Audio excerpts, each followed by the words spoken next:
ये मंदिर है यहाँ पे, और यहाँ पे वो पत्थर है होगा नीचे कहीं।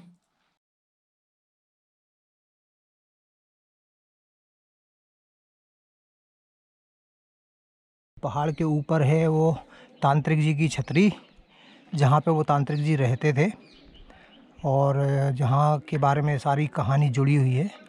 और वहाँ जाने के लिए बहुत डेयरिंग करना पड़ेगी। ये है रास्ता, बिल्कुल पथरीला कच्चा रास्ता और सीधी खड़ी चढ़ाई। हिम्मत तो दिखानी पड़ेगी, और हमें कुछ ऑल द बेस्ट बोलने के लिए लोग भी आए हैं, बिल्कुल सामने बैठे हुए हैं। गाइस, डिस्कवर इंडिया में आज हम चलने वाले हैं तांत्रिक सिंधु सेवड़ा की छतरी में उस पत्थर को देखने के लिए जो रानी रत्नावती के महल से उड़कर तांत्रिक सिंधु सेवड़ा के ऊपर गिरा था और उनकी मृत्यु हो गई थी। साथ ही हम चलेंगे सिंधु सेवड़ा के उस तंत्र साधना स्थल को देखने के लिए जो तांत्रिक छतरी के ठीक नीचे है। सामने रास्ता आपको दिख रहा होगा, पथरीला रास्ता है, कोई डेडिकेट रास्ता वहाँ तक पहुँचने के लिए नहीं है। ये बरसात का जो पानी आता है उसकी वजह से ये जो रास्ता बना है इसी पर चल के जाना पड़ेगा, और ये पत्थर काफ़ी स्लिपरी हैं तो बहुत ही सावधानी बरतना पड़ेगी। साथ ही सिंधु सेवड़ा की छतरी तक बहुत ही कम पर्यटक जाते हैं क्योंकि ये बहुत ही डिफ़िकल्ट ट्रैक है, परेशानी होती है ऊपर तक जाने में। और उसके बाद वहाँ पर जंगली जानवरों का खतरा भी रहता है क्योंकि सरिस्का नेशनल पार्क का ये वाला हिस्सा फेमस है पैंथर्स के लिए, और ऊपर पानी की बावड़ी भी है और छुपने के स्थान की वजह से वहाँ पे जंगली जानवरों का होना लाजमी है। तो आज हम चलते हैं सिंधु सेवड़ा की छतरी और वो पत्थर, साथ में उनके तंत्र साधना स्थल को देखने के लिए। तो बने रहिएगा हमारे साथ इस रोमांचक सफ़र में। तो भाई देख लो, हालत बहुत, रानी जी का महल, और इतनी चढ़ाई हो चुकी है, इतनी और बाकी है। चलो, बुलावा आया है, चोटी ने बुलाया है, लेट्स गो।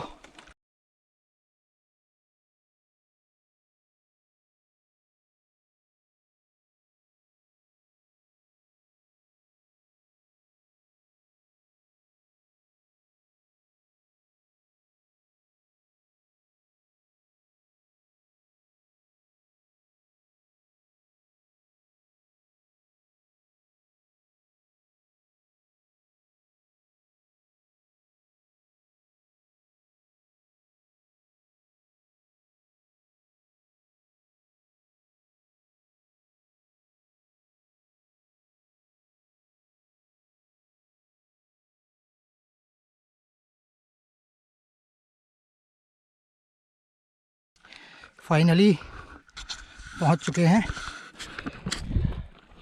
ये है उन तांत्रिक जी की छतरी जिनके बारे में कहा जाता है कि उन्होंने वो इत्र या जो तेल अभिमंत्रित करके दासी को दिया था, जिसे रानी रत्नावती जी ने पहचान लिया था, और वहाँ से वो पत्थर यहाँ आया था। तो अभी चलते हैं उनके इस जो भी छतरी है उसके अंदर और देखते हैं कि क्या है।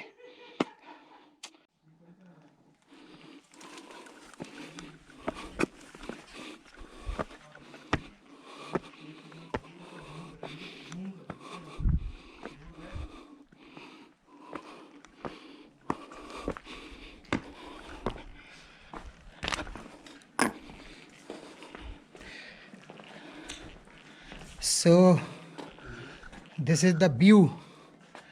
नीचे दिख रहा है भानगढ़ का वो पूरा मार्केट, मंदिर, अंदर की रिहाइश,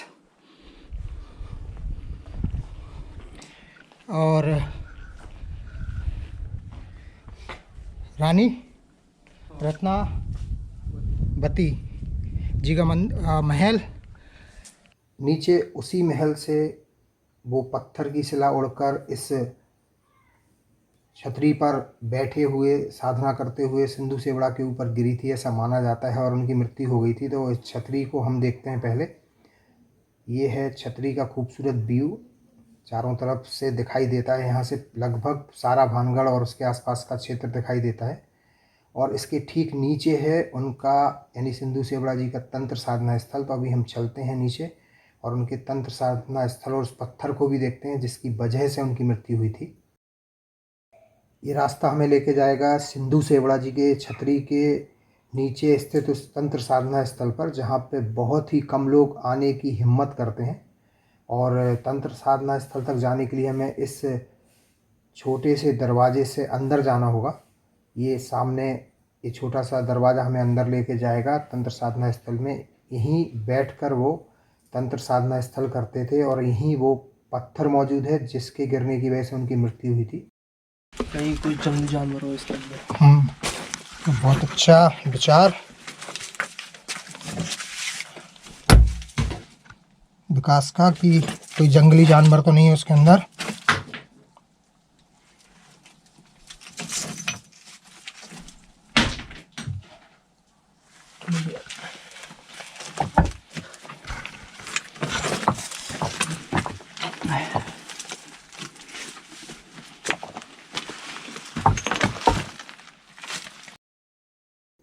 तो चलिए अंदर चलकर देखते हैं कि कैसा है सिंधु सेवड़ा का तंत्र साधना स्थल और क्या वो पत्थर यहाँ पे मौजूद है जो किंवदंतियों के अनुसार उनका मृत्यु का कारण बना था। तो अभी हम तांत्रिक छतरी के नीचे स्थित उस कक्ष में पहुँच गए हैं जिसे तंत्र साधना स्थल बोला जाता है। यहाँ पर रोशनी आने के लिए कुछ एक स्पेस बने हुए हैं, बाकी बुरी तरीके से क्षतिग्रस्त अभी ये हो चुका है और चमगादड़ों ने यहाँ पे अपना डेरा डाल रखा है। ये है वो पत्थर जिसके बारे में बोला जाता है कि रानी रत्नावती ने नीचे किले से अपने सतीत्व के प्रभाव से इसको सिंधु सेवड़ा के ऊपर फेंका था, उससे उनकी मृत्यु हो गई थी। ज़मीन के अंदर काफ़ी गहराई तक धंसा हुआ है ये पत्थर और लोगों ने इसको निकालने की कोशिश में इसके चारों तरफ काफ़ी खुदाई करके इस जगह को बहुत हद तक क्षतिग्रस्त कर दिया है। और ये हमारी दुर्भाग्य है कि लोग हमारी ऐतिहासिक विरासत इमारतों की केयर नहीं करते हैं और इस तरीके से उन्हें नुकसान पहुंचाते हैं। सामने साले में लोकल ग्रामीणों ने कुछ भगवान की मूर्ति रख के यहाँ पे पूजा घर बनाया है और इस तंत्र साधना स्थल वाले कमरे के अंदर एक छोटा सा कक्ष मौजूद है। शायद उस ज़माने में ये रसद रखने का या फिर सामान को स्टोर करने का रूम रहा होगा। अंदर से अभी काफ़ी चमगादड़ बाहर निकले थे तो अंदर जाना पॉसिबल होगा नहीं क्योंकि इसके ठीक नीचे भगवान रखे हुए हैं। बाकी ज़्यादा बड़ा कक्ष नहीं है।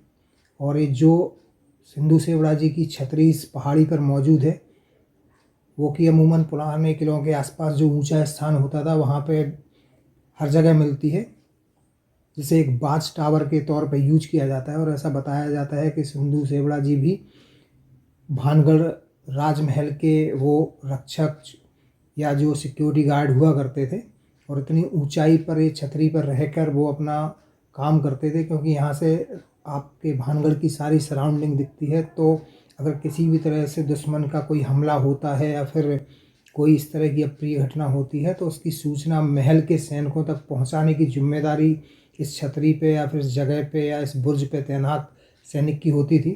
तो सिंधु सेवड़ा जी भी उसी तरह के एक सैनिक थे जो कि इस छतरी में रहते थे यहाँ पर इस बुर्ज पर। और चूँकि वो बताया जाता है कि तांत्रिक थे तो इस कक्ष में वो तंत्र साधना करते थे और उस पत्थर से जिससे उनकी मृत्यु हुई थी वो आज भी यहाँ मौजूद है। तो अभी हम बाहर चलते हैं तांत्रिक छतरी के और इसके आसपास की सराउंडिंग को भी देखते हैं। ये बाहर के तरफ बनी हुई जो आले हैं वो हैं। तो दोस्तों अब वक्त आ गया है यहाँ से वापस चलने का और भानगढ़ के बाकी हिस्सों को एक्सप्लोर करने का। तो एक कमेंट करके बताइएगा कि आपको ये वीडियो कैसा लगा। अगर वीडियो पसंद आया हो तो लाइक करिएगा, चैनल को सब्सक्राइब और शेयर अवश्य करिएगा।